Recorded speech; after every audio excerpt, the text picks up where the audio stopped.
Hi guys! Joy morning! Today is Tuesday, 26th of May.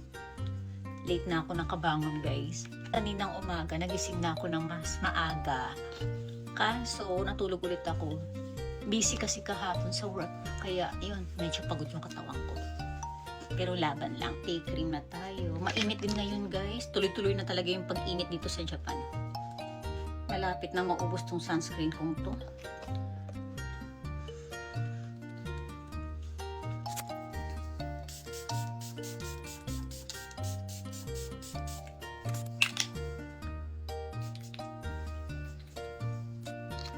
Alam niyo ba guys, kahapon may office mate ako, naamoy niya ako, sobrang nabanguhan siya dito.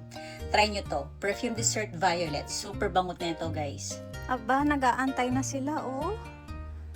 Magkakasama sila oh, ito na yung inyong food. Sige na, alis na ako, kain na kayo ha, bye.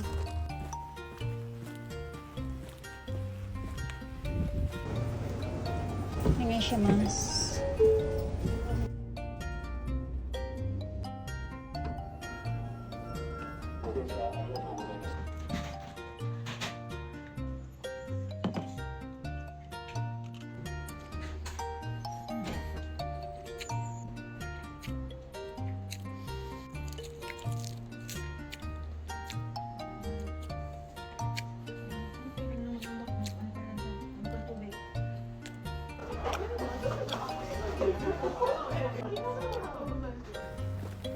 Hi guys, kakatapos lang ng work ko. Naantay ko guys yung aking sundo.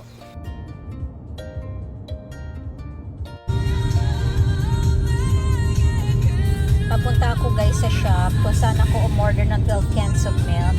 Yung pinapabili ng aking friend sa Pinas.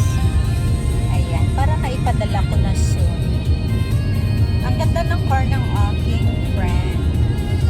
Ang linis, bago.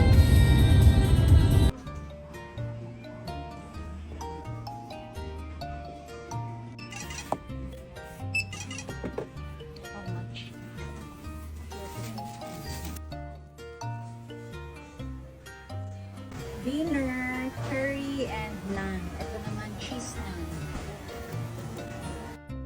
Ilalagay ko to guys sa box.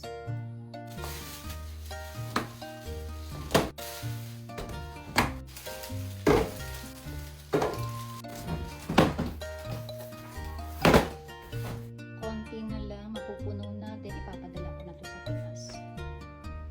Nag-apply ako guys nitong retinol and firming mask. Hahayaan ko lang to ng mga 20 minutes sa aking face. And then mag-a-apply ako ng moisturizer bago matulog.